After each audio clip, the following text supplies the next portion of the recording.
ಒಬ್ಬೊಬ್ಬರ ಹೆಸರನ್ನ ನಾನು ಹೇಳ್ತಾ ಹೋದ್ರೆ 20-25 ನಿಮಿಷ ಸಮಯ ತಗೊಳ್ತದೆ. ಹಾಗಾಗಿ ಎಲ್ಲ ಒಳ ಮೀಸಲಾತಿ ಹೋರಾಟಗಾರರೇ, ಪ್ರಗತಿಪರ, ರೈತ ಪರ, ಮಹಿಳಾ ಪರ, ಮಾನವ ಹಕ್ಕುಗಳ ಪರ ಹೋರಾಟಗಾರರೇ ಮತ್ತು ಪಕ್ಷದ ಜಿಲ್ಲಾ, ರಾಜ್ಯ ಮತ್ತು ರಾಷ್ಟ್ರೀಯ ನಾಯಕರುಗಳೇ, ನನ್ನ ಮುಂದೆ ಆಸೀನರಾಗಿರುವಂತಹ ಎಲ್ಲ ದಾವಣಗೆರೆ ದಕ್ಷಿಣ ವಿಧಾನಸಭಾ ಕ್ಷೇತ್ರದ ನನ್ನ ಈ ಧ್ವನಿಯನ್ನ ಆಲಿಸ್ತಾ ಇರುವಂತಹ ಮತದಾರ ಬಂಧುಗಳೇ, ಮಹಿಳಾ ಶಿರೋಮಣಿಗಳೇ, ಎಲ್ಲರ ಮೇಲೂ ಕೂಡ ಆ ಭಗವಂತ ಶಾಂತಿಯನ್ನ ಕರುಣಿಸಲಿ. ಅಸ್ಸಲಾಮು ಅಲೈಕುಂ ವರಹಮತುಲ್ಲಾಹಿ ವಬರಕಾತಹು. ಈಗಾಗಲೇ ಈ ವೇದಿಕೆಯಲ್ಲಿ ಕೂತಿರುವಂತಹ ನಾಯಕರು, ಅವರ ಕೈಗೆ ನೀವು ಮೈಕ್ ಕೊಟ್ರೆ ರಾತ್ರಿಯಿಂದ ಬೆಳಕರಿಬಹುದು, ಅವರ ಮಾತಿಗೆ ವಿರಾಮ ಹಾಕ್ಲಿಕ್ಕೆ ಸಾಧ್ಯ ಇಲ್ಲ. ಯಾಕಂತ ಹೇಳಿದ್ರೆ ಅವರ ಇಡೀ ಜೀವಮಾನದಲ್ಲಿ ಈ ಹೋರಾಟಗಳನ್ನ ಮೈಗೂಡಿಸಿಕೊಂಡು ಬಂದವರು, ಮಾತನಾಡಲಿಕ್ಕೆ ಅಷ್ಟು ಕಂಟೆಂಟ್ ಇದೆ.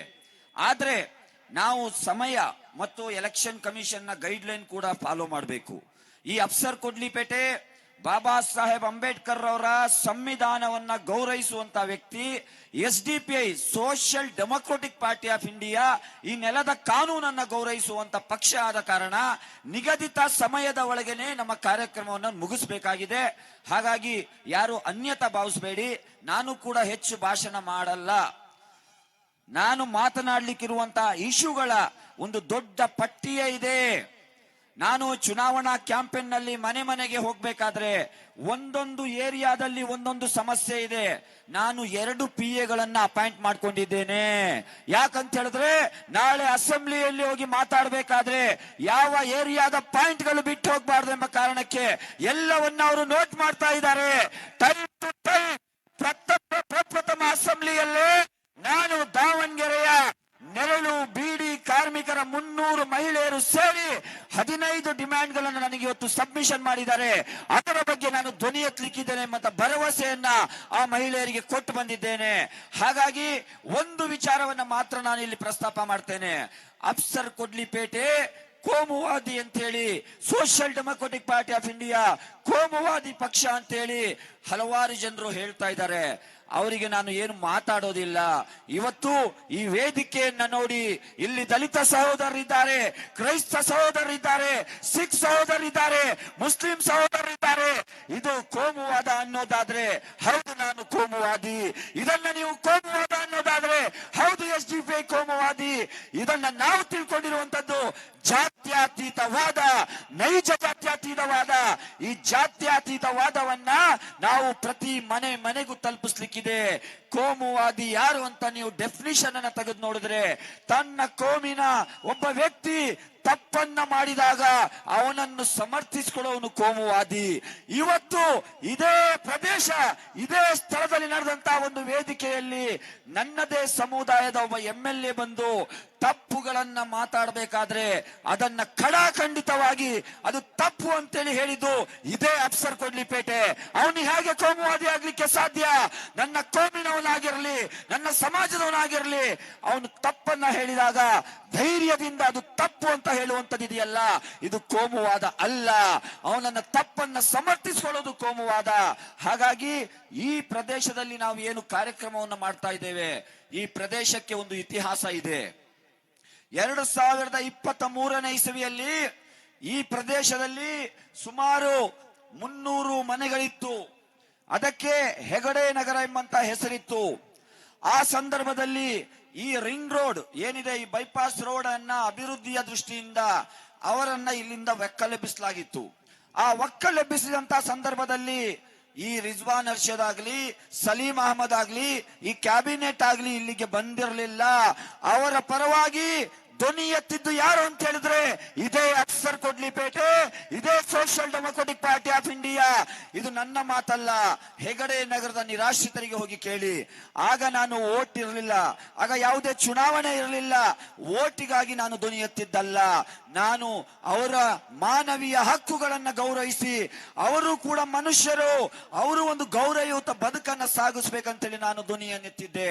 ಮೊನ್ನೆ ಇವರನ್ನ ಇಲ್ಲಿಂದ ಏನು 10 ಕಿಲೋಮೀಟರ್ ದೂರದಲ್ಲಿ ಒಂದು ಕಾಡು ಪ್ರದೇಶದಲ್ಲಿ ಅವರಿಗೆ ಸ್ಥಳಾಂತರ ಮಾಡಿದ್ರು. ಅಲ್ಲಿಗೆ ಹೋದಾಗ ಆ ಮಹಿಳೆಯರಲ್ಲಿ ಕೇಳಿದೆ, ಈಗ ನಿಮ್ಮ ಜೀವನ ಪರಿಸ್ಥಿತಿ ಹೇಗಿದೆ? 150 ಮನೆಗಳಿದ್ದಂತಹ ಪ್ರದೇಶದಲ್ಲಿ ಕೇವಲ 4 ಮನೆಗಳು ಇವತ್ತು ಬಾಕಿ ಇದೆ. ಯಾಕಂದ್ರೆ ಅಲ್ಲಿ ಚರಂಡಿ ಇಲ್ಲ, ಕರೆಂಟ್ ಇಲ್ಲ, ನೀರಿಲ್ಲ. ನಾಯಿ, ನರಿ, ಕುರಿ, ಕೋಳಿಗಳ ಹಾಗೆ ಬದುಕಕ್ಕೆ ಅವರು ಸಾಧ್ಯ ಇಲ್ಲ ಅಂತ ಹೇಳಿ ಎಲ್ಲೋ ಬಾಡಿಗೆಯ ಮನೆಯೋ ಭೋಗ್ಯದ ಮನೆ ಮಾಡಿಕೊಂಡು ಇಲ್ಲಿ ಜೀವನ ಮಾಡ್ತಾ ಇದ್ದಾರೆ. ಅಫ್ಸರ್ ಕೊಡ್ಲಿಪೇಟೆ ಅವತ್ತು ಕೂಡ ನಿಮ್ಮ ಪರವಾಗಿ ಧ್ವನಿ ಎತ್ತಿದ್ದಾನೆ. ಇವತ್ತು ನಿಮ್ಮ ಮನೆ ಬಾಗಿಲಿಗೆ ನಿಮ್ಮ ಮನೆಯ ಮಗನಾಗಿ ನಿಮ್ಮ ಮತವ ಭಿಕ್ಷೆಯನ್ನು ಬೇಡಲಿಕ್ಕೆ ಬಂದಿದ್ದಾನೆ. ಒಂದು ವೇಳೆ ನೀವು ನನ್ನ ಪರವಾಗಿ ಮತವನ್ನ ದಾನ ಮಾಡಿದ್ರೆ ಅಸೆಂಬ್ಲಿಯಲ್ಲಿ ಟೇಬಲ್ ಗುದ್ದಿ ನಿಮ್ಮ ಹಕ್ಕಿನ ಪರವಾಗಿ ಮಾತಾಡ್ತಾನೆ ಎಂಬಂತ ಭರವಸೆ ನಾನು ಕೊಡ್ತಾ ಇದ್ದೇನೆ. ಯಾಕಂತ ಹೇಳಿದ್ರೆ ನನ್ನ ಮನೆಯಿಂದ ನಾನು ಕೊಡ್ಲಿಕ್ಕೆ ಏನಿಲ್ಲ ಸ್ವಾಮಿ. ನಾನು ಹೆಲಿಕಾಪ್ಟರ್ ನಲ್ಲಿ ದಾವಣಗೆರೆಗೆ ಇಳಿದವನಲ್ಲ. ನಾನು ಈ ದೇಶದ, ಈ ರಾಜ್ಯದ ಒಂದು ಸಣ್ಣ ಕುಗ್ರಾಮದ ಒಬ್ಬ ಬಡ ರೈತನ ಮನೆಯಲ್ಲಿ ಜನಿಸಿದಂತಹ ಒಬ್ಬ ಬಡವ. ನನ್ನ ಹತ್ರ ಕೋಟಿಗಟ್ಟಲೆ ಕಪ್ಪು ಹಣ ಇಲ್ಲ. ಚುನಾವಣೆಯಲ್ಲಿ ಮತಕ್ಕಾಗಿ ಹಣವನ್ನು ಹಂಚಲಿಕ್ಕೆ ಹಲವರು ಕೇಳಿದ್ರು, ಹಾಗಾದ್ರೆ ನೀವು ಚುನಾವಣೆ ಹೇಗೆ ಎದುರಿಸ್ತೀರಾ ಅಂತ ಹೇಳಿ ನಾನು ಒಂದು ಮಾತನ್ನ ಹೇಳಿದೆ. ನಿನ್ನೆ ನಮ್ಮ ಒಂದು ಸಣ್ಣ ಕಾರ್ನಾರ್ ಸಭೆ ಇತ್ತು. ಆ ಸಂದರ್ಭದಲ್ಲಿ ನನ್ನ ಈ ಚುನಾವಣಾ ಖರ್ಚು ವೆಚ್ಚಕ್ಕಾಗಿ ಇಲ್ಲಿಯ ಸಹೋದರಿಯರು ನನಗೆ ಹಣದ ಸಹಾಯವನ್ನ ಮಾಡಿದ್ರು. ಕ್ರೌಡ್ ಫಂಡಿಂಗ್ ಆಗಿ ನಾನು ಅಪೀಲ್ ಮಾಡಿದೆ. ವಿವಿಧ ರಾಜ್ಯದ ಮೂಲೆ ಮೂಲೆಗಳಿಂದ ನನಗಾಗಿ ಹಣ ಸಹಾಯವನ್ನ ಮಾಡ್ತಾ ಇದ್ದಾರೆ. ಯಾಕಂತ ಹೇಳಿದ್ರೆ ನಾನು ಒಂದೇ ₹1 ಭ್ರಷ್ಟಾಚಾರ ಮಾಡದಂತ ರಾಜಕಾರಣ ಮಾಡ್ಲಿಕ್ಕೆ ಬಂದಂತವನು. ಇವತ್ತು ನಿಮಗೆ ಮತಕ್ಕಾಗಿ ಹಣ ಕೊಟ್ರೆ ನಾಳೆ ನಮಗೆ ನೈತಿಕತೆ ಇರೋದಿಲ್ಲ. ಹಾಗಾಗಿ ಕೊನೆಯದಾಗಿ ಒಂದು ಮಾತನ್ನ ಹೇಳಿ ನನ್ನ ಮಾತಿಗೆ ವಿರಾಮ ಹಾಕ್ತೇನೆ. ಅಫ್ಸರ್ ಕೊಡ್ಲಿಪೇಟೆ ನಿಮ್ಮ ಮನೆಯ ಮಗನಾಗಿ ಈಗಾಗಲೇ ದಾವಣಗೆರೆಯ ಜನರ ಹೃದಯವನ್ನ ಗೆದ್ದಾಗಿದೆ. ಇನ್ನು ಬ್ಯಾಲೆಟ್ ಮುಖಾಂತರ 9ನೇ ತಾರೀಕು ಚುನಾವಣೆಯಲ್ಲಿ MLA ಆಗಿ ವಿಧಾನಸಭೆ ಪ್ರವೇಶಿಸುವಂತದ್ದು ಮಾತ್ರ ಬಾಕಿ. ಇದಕ್ಕೆ ನಿಮಗೆ ಸಾಕ್ಷಿ ಬೇಕಂತ ಹೇಳಿದ್ರೆ ಈ ದಾವಣಗೆರೆಯ ಏನು ಸ್ಟಾರ್ ಹೋಟೆಲ್ಗಳಿವೆ, ದೊಡ್ಡ ದೊಡ್ಡ ಲಾಡ್ಜಸ್ ಗಳಿವೆ, ಅಲ್ಲಿ ಹೋದ್ರೆ ನಿಮಗೆ ಅರ್ಥ ಆಗ್ತದೆ ಯಾವೆಲ್ಲ ಕ್ಯಾಬಿನೆಟ್ನ ಮಂತ್ರಿ ಮಹೋದಯರು SDP ಸೋಲಿಸಲಿಕ್ಕೆ ತಮ್ಮ ಶಕ್ತಿಯನ್ನ ಹಾಕ್ತಾ ಇದ್ದಾರೆ. ಅವರೆಲ್ಲರಿಗೂ ನನ್ನ ಒಂದು ಸಂದೇಶವನ್ನ ನೀಡ್ತಾ ಇದ್ದೇನೆ. ಇದೇ 1447 ವರ್ಷಗಳ ಹಿಂದೆ 313ರಷ್ಟಿದ್ದಂತ ಒಂದು ಸೈನ್ಯ 1000ಕ್ಕೂ ಮಿಕ್ಕ ಸೈನ್ಯವನ್ನ ಸೋಲಿಸಿತು ಎಂಬ ಇತಿಹಾಸವನ್ನ ಮರಿಬೇಡಿ. ಆ ಇತಿಹಾಸ ದಾವಣಗೆರೆಯಲ್ಲಿ ಮರುಕಳಿಸ್ಲಿಕ್ಕಿದೆ. ಯಾರು ಸತ್ಯ ಮತ್ತು ನ್ಯಾಯದ ಪರವಾಗಿರ್ತಾರೆ ಆ ಭಗವಂತನು ಕೂಡ ಅವರಿಗೆ ಸಹಾಯ ಮಾಡ್ತಾನೆ. ನನ್ನ ಮನಸ್ಸು ಹೇಳ್ತಾ ಇದೆ, ಈ ಬಾರಿ ಅಫ್ಸರ್ ಕೊಡ್ಲಿಪೇಟೆ ಈ ಕ್ಷೇತ್ರದಲ್ಲಿರುವಂತಹ 1.5 ಲಕ್ಷದಷ್ಟಿರುವಂತಹ ಅಹಿಂದ ಮತದಾರರ ಸ್ವಾಭಿಮಾನದ ಚುನಾವಣೆಯನ್ನ ಎದುರಿಸ್ತಾ ಇದ್ದಾನೆ. ಈ ಚುನಾವಣೆಯಲ್ಲಿ ನಾನು ಗೆದ್ರೆ ಇದು ನನ್ನ ಗೆಲುವಲ್ಲ, ಈ ಕ್ಷೇತ್ರದ ಅಹಿಂದ ಮತದಾರರ ಗೆಲುವು ಆಗಿರ್ತದೆ. ಒಂದು ವೇಳೆ ಈ ಚುನಾವಣೆಯಲ್ಲಿ ನೀವು ಈ ಬಾರಿ SDP ಬೆಂಬಲಿಸಲಿಲ್ಲ ಅಂತ ಹೇಳಿದ್ರೆ ಮತ್ತೆ 50 ವರ್ಷದ ರಾಜಕೀಯ ಗುಲಾಮತನಕ್ಕೆ ಹೋಗ್ಬೇಕಾಗುತ್ತೆ. ಕೊನೆಯಲ್ಲಿ ಒಂದು ಮಾತನ್ನ ಹೇಳಿ ನನ್ನ ಮಾತನ್ನಿಗೆ ವಿರಾಮ ಹಾಕ್ತೇನೆ. ದಾಡಿ ಮತ್ತು ಟೋಪಿಯ ಬಗ್ಗೆ ಬಹಳ ಚರ್ಚೆಗಳು ನಡೀತಾ ಇದೆ. ಅವರಿಗೆ ಒಂದು ಸಂದೇಶವನ್ನು ಕೊಡ್ತಾ ಇದ್ದೇನೆ. ಈ ದೇಶದ ಮೊಟ್ಟ ಮೊದಲ ಎಜುಕೇಶನ್ ಮಿನಿಸ್ಟರ್ ಮೌಲಾನಾ ಅಬ್ದುಲ್ ಕಲಾಂ ಆಜಾದ್ ಅವರು ಕೂಡ ದಾಡಿಯನ್ನಿಟ್ಟಿದ್ರು, ಅವರು ಕೂಡ ಟೋಪಿಯನ್ನು ಹಾಕಿದ್ರು.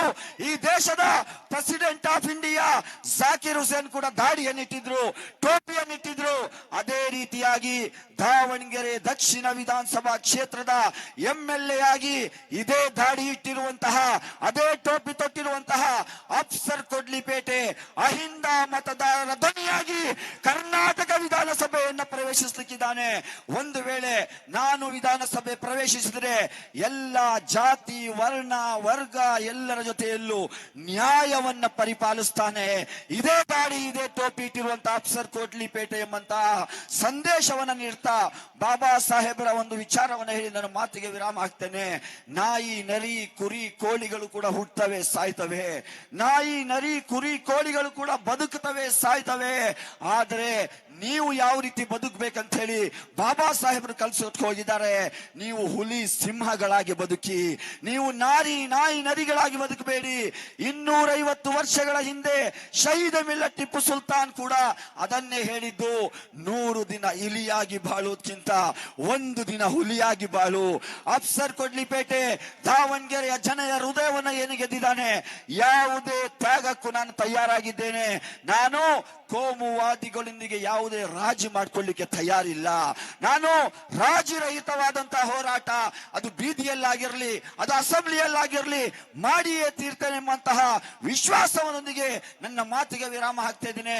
ನನ್ನ ಚುನಾವಣಾ ಗುರುತಾದ ಪ್ರೆಷರ್ ಕುಕ್ಕರ್ ಸೀರಿಯಲ್ ನಂಬರ್ 4ಕ್ಕೆ ತಮ್ಮ ಅಮೂಲ್ಯವಾದ ಮತವನ್ನ ನೀಡಿ ನಿಮ್ಮ ಭಿಕ್ಷೆಯ ಮುಖಾಂತರ, ಮತದಾನದ ಮುಖಾಂತರ ನನ್ನನ್ನು ಜಯಶೀಲರನ್ನಾಗಿ ಮಾಡ್ಬೇಕಂತ ಹೇಳಿ ಕೇಳ್ಕೊಳ್ತಾ ನನ್ನ ಮಾತಿಗೆ ವಿರಾಮ ಹಾಕ್ತಾ ಇದ್ದೀನಿ. ಜೈ ಹಿಂದ್, ಜೈ SDPI, ಜೈ ಭೀಮ್. ಮುಂದಕ್ಕೆ ಪ್ರಭುರಾಜ್ ಕೋಟ್ಲಿಗೆ ಅವರನ್ನ ಮಾತನಾಡಲಿಕ್ಕಾಗಿ ಆಹ್ವಾನಿಸ್ತಾ ಇದ್ದೇನೆ.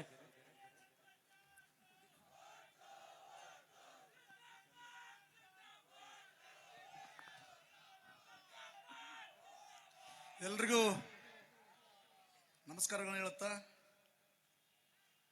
ಈ ಒಂದು ಚುನಾವಣಾ ಪ್ರಚಾರ ಕಾರ್ಯಕ್ರಮದಲ್ಲಿ ಒಳ ಮೀಸಲಾತಿ ಹೋರಾಟಗಾರರ ಪರವಾಗಿ, ವಿಶೇಷವಾಗಿ ನನ್ನ ಮಾದಿಗ ಸಮುದಾಯದ ಪರವಾಗಿ ಈ ಒಂದು ಸಂದರ್ಭದಲ್ಲಿ